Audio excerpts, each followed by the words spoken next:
Welcome to அம்மா kitchen. இன்னைக்கு என்ன பார்க்க போறோம்னா இறால் புலாவ் தான் பார்க்க போறோம். நம்ம வீடியோக்குள்ள போறதுக்கு முன்னாடி இப்பதான் அம்மாஸ் கிச்சனுக்கு ஃபர்ஸ்ட் டைம் நீங்க பாக்குறீங்கன்னா பார்க்கும்போது சப்ஸ்கிரைப் பண்ணி வச்சுங்க. பக்கத்துல இருக்கிற பெல் பட்டனையும் பிரஸ் பண்ணி வச்சுங்க. அதுல ஆல் ஆப்ஷனை செலக்ட் பண்ணி வச்சுங்க. அப்பதான் நாங்க போற வீடியோ வந்து உங்களுக்கு நோட்டிபிகேஷனா வரும். ஃபுல் வீடியோ பாருங்க, சப்போர்ட் பண்ணுங்க. வாங்க வீடியோக்குள்ள போலாம்.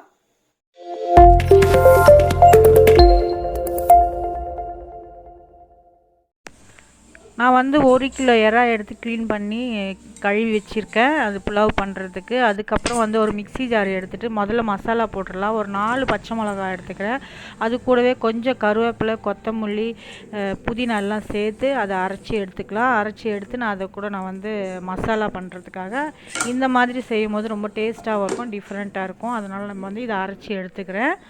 அரைச்சி எடுத்ததுக்கப்புறம் இந்த எறாவில் நம்ம வந்து ஃபஸ்ட்டு வந்து மஞ்சத்தூள் வந்து ஒரு 1/4 ஸ்பூன் சேர்த்துக்கலாம். அது கூடவே உப்பு சேர்த்துக்கிறேன். உப்பு சேர்த்துட்டு அது கூட நம்ம வந்து கொஞ்சம் பெப்பர் பொடி சேர்த்துக்கலாம். அது கூட கொஞ்சம் கரம் மசாலா சேர்த்துக்கலாம். சேர்த்துட்டு கொஞ்சமாக வந்து மிளகாத்தூள் சேர்த்து அதை மேக்னேட் பண்ணி அது வந்து வச்சுக்கலாம். நம்ம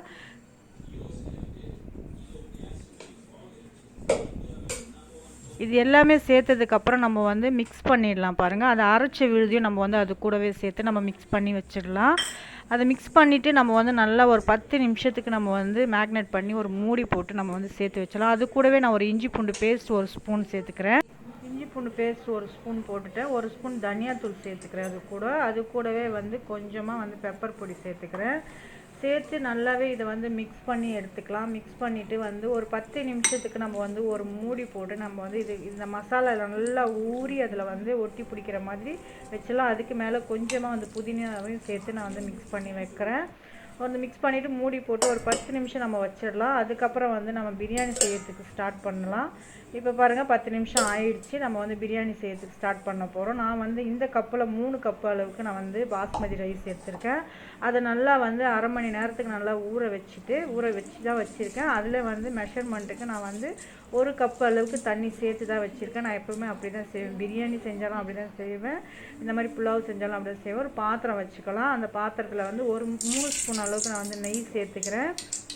நெய் சூடானதுக்கப்புறம் கொஞ்சம் அதுக்கு தேவையான அளவுக்கு ஒரு 4-5 ஸ்பூன் அளவுக்கு நம்ம வந்து நான் கடலெண்ணெய் சேர்த்துக்கிறேன். கடலெண்ணெயும் சேர்த்து அதுவும் நல்லாவே சூடாகட்டும். இந்த 2 எண்ணெயும் சூடானதுக்கப்புறம் நான் வந்து இதுக்கு தேவையான அளவுக்கு நம்ம வந்து பட்டை, கிராம்பு நம்ம வந்து சேர்த்துக்கலாம். அதில் வந்து நான் வந்து எத்தனை எடுக்கிறேன்னு சொல்லிட்டு நான் சொல்கிறேன் பாருங்கள்.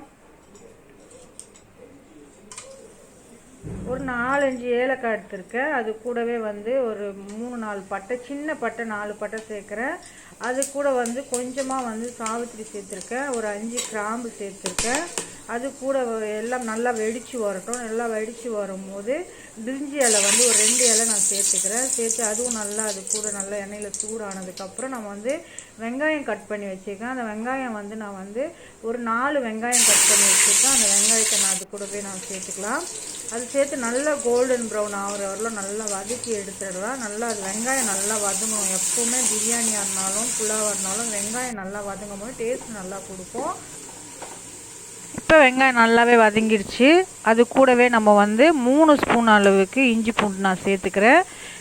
சேர்த்து 3 ஸ்பூன் சேர்த்துட்டு நல்லா வந்து வதக்கி எடுக்கணும். அந்த இஞ்சி பூண்டு ஸ்மெல்லு வந்து கொஞ்சம் கூட வராத அளவுக்கு நம்ம வந்து வதக்கி எடுத்துக்கிடலாம். நம்ம அது இஞ்சி பூண்டு வதங்குறதுலையும் நமக்கு வந்து அந்த பிரியாணி வந்து பிரியாணியாக இருந்தாலும் புலாவாக இருந்தாலும் அவ்வளோ டேஸ்ட் கொடுக்கும். அந்த பச்சை ஸ்மெல்லு வந்துச்சுன்னா கொஞ்சம் கூட நல்லா இருக்காது.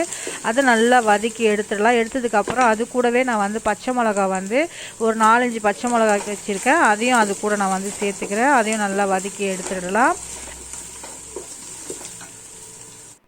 இப்போ இது வதங்கினதுக்கப்புறம் நான் வந்து புதினா வந்து சேர்த்துக்கிறேன். புதினாவும் கொத்தமல்லியும் சேர்த்துக்கிறேன். முடிஞ்சால் நீங்கள் வந்து கொத்தமல்லி இல்லைனாலும் பரவாயில்ல, புதினா மட்டும் சேர்த்தாலும் நல்லா தான் இருக்கும். நான் வந்து கொத்தமல்லியும் சேர்த்து தான் நான் செய்கிறேன். ஆனால் புலாவ் வந்து 3/4 வந்து கொத்தமல்லி இல்லாமல் செய்யலாம். ஆனால் வந்து நான் வந்து கொஞ்சம் சேர்த்து தான் செஞ்சுருக்கேன். ஆனால் நல்லா டேஸ்ட்டாகவும் இருந்துச்சு. நான் சேர்த்துட்டு அதையும் நல்லா வதக்கி எடுத்துக்கிறேன். நான் இந்த புதினா கொத்தமல்லி நல்லா வதங்கின உடனே நான் வந்து 1 கப் அளவுக்கு, சின்ன கப்பில் 1 கப் அளவுக்கு நான் தயிர் எடுத்து வச்சுருக்கேன். ஏன்னா நம்ம வந்து புளிப்பு தன்மை வேணும், அதனால் வந்து நான் தயிர் எடுத்து வச்சுருக்கேன். அந்த தயிரும் அது கூடவே நம்ம வந்து சேர்த்து மிக்ஸ் பண்ணிடலாம். மிக்ஸ் பண்ணி நல்லாவே அந்த தயிர் வந்து திரிஞ்சு வர வரலும் நம்ம வந்து பார்த்து நம்ம வந்து மிக்ஸ் பண்ணிக்கலாம். ஏன்னா அது வந்து அப்படியே இருக்கக்கூடாது. கொஞ்சம் கம்மி பண்ணி ஸ்டவ்வை கொஞ்சம் கம்மி பண்ணி அதை நம்ம வதக்கினோம்னா நமக்கு அந்த தயிரெல்லாம் நல்லா திரிஞ்சு வந்து எண்ணெய் மாதிரி மேலே பிரிஞ்சு வந்துடும். இப்போ இதுக்கப்புறம் நம்ம வந்து 1 தக்காளி நான் வந்து கட் பண்ணி வச்சுருக்கேன், பெருசாகவே கட் பண்ணியிருக்கேன். அந்த 1 தக்காளி நான் வந்து சேர்த்துக்கிறேன். அந்த தக்காளியும் சேர்த்து நல்லாவே மிக்ஸ் பண்ணிடலாம்.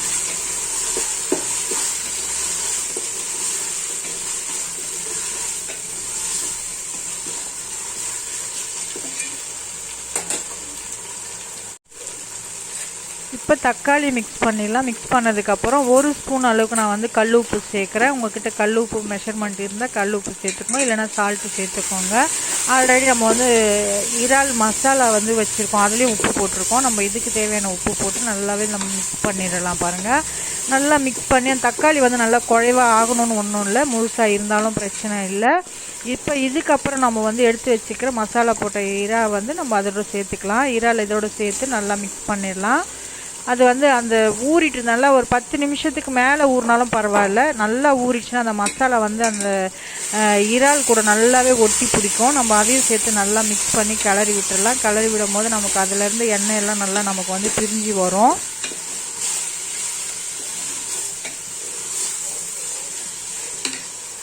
இப்போ இதுக்கு மேலே அந்த எண்ணெய்லாம் பிரிஞ்சு வந்ததுக்கப்புறம் ஒரு 1/2 லெமன் ஜூஸ் எடுத்து வச்சுருக்கேன், அதை அதோடு சேர்த்துக்கலாம். நான் சேர்த்துட்டு, ஏன்னா 3 கப் அரிசி தான் நம்ம சேர்க்குறதுனால 1/2 லெமன் தான் நான் சேர்க்குறேன். தயிர் சேர்த்துருக்கோம், 1 தக்காளி சேர்த்துருக்கோம், அதனால் வந்து 1/2 லெமன் சேர்த்து அதுவும் நல்லா மிக்ஸ் பண்ணி எடுத்துடலாம். நம்ம மிக்ஸ் பண்ணி நல்லாவே அது வந்து எல்லா இடமும் மிக்ஸ் ஆகணும். அந்த புளிப்பு தன்மை எல்லா இடத்துலையும் மிக்ஸ் ஆனதுக்கப்புறம் நம்ம வந்து மூடி போட்டுடலாம்.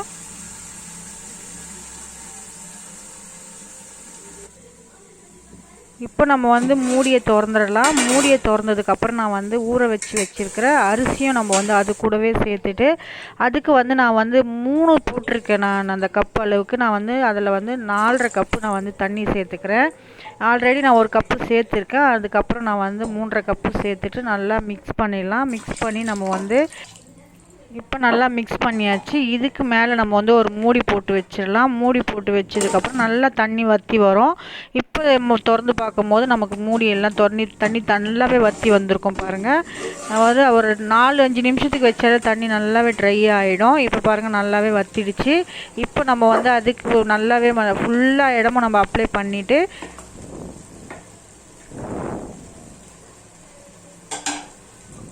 இதுக்கு மேலே நான் வந்து நெய் கொஞ்சம் சேர்த்துக்கிறேன். உங்களுக்கு தேவைப்பட்டால் நீங்கள் சேர்த்துக்கோங்க. ஏன்னா டம் போடும்போது கொஞ்சமாக நம்ம வந்து நெய் சேர்த்து டம் போடும்போது நமக்கு வந்து அந்த உதிரியாக இருக்கும் சாப்பாடு. அதனால் நான் வந்து கொஞ்சமாக நெய் சேர்த்துக்கிறேன். ஒரு 2 ஸ்பூன் அளவுக்கு நான் சேர்த்துக்கிறேன். சேர்த்துட்டு நம்ம இப்போ வந்து டம் போட ஆரம்பிச்சிடலாம். அதுக்கு மேலே வந்து நான் ஃபஸ்ட்டு வந்து ஒரு தோசை தவா வச்சிடலாம் அடியில் நம்ம ஸ்டவ்வில்.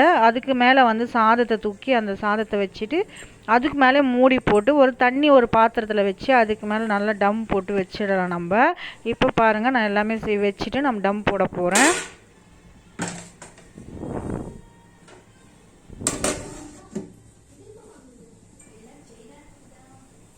இப்போ இந்த மாதிரி ஒரு பாத்திரத்தில் நம்ம தண்ணி நிரப்பி மேலே வச்சிடுறோம். பாருங்கள், இது வந்து ரொம்ப ஈஸியாக இருக்கும். இந்த டம் போடுறதுக்கு தெரியாதவங்க கூட போட்டாக்கா நம்ம வந்து ஈஸியாக எடுக்கிறதுக்கு யூஸ்ஃபுல்லாக இருக்கும்.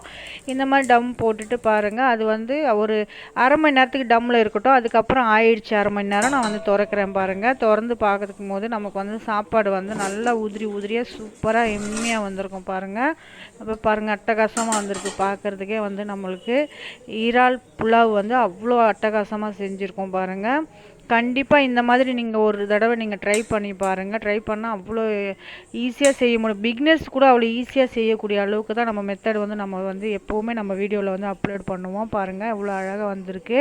ஒரு சாதம் கூட உடையாமல் வந்திருக்கு. பாருங்கள், இப்போ நம்ம வந்து பிளேட்டில் ட்ரான்ஸ்ஃபர் பண்ணி சாப்பிட ஆரம்பிச்சிடலாம். பாருங்கள், சூப்பராக இருக்குது. ஒரு சாதம் கூட நமக்கு வந்து உடஞ்சும் போகலை, ஒட்டாமையும் இருக்குது. பாருங்கள், இந்த மாதிரி நீங்கள் கண்டிப்பாக நீங்கள் வந்து ட்ரை பண்ணி பார்த்துட்டு என்னோடய கமெண்ட் பாக்ஸில் நீங்கள் கமெண்ட் பண்ணுங்கள். இந்த வீடியோ பிடிச்சிருந்தால் லைக் பண்ணுங்கள், ஷேர் பண்ணுங்கள், மறக்காமல் சப்ஸ்கிரைப் பண்ணி சப்போர்ட் பண்ணுங்கள். தேங்க்யூ.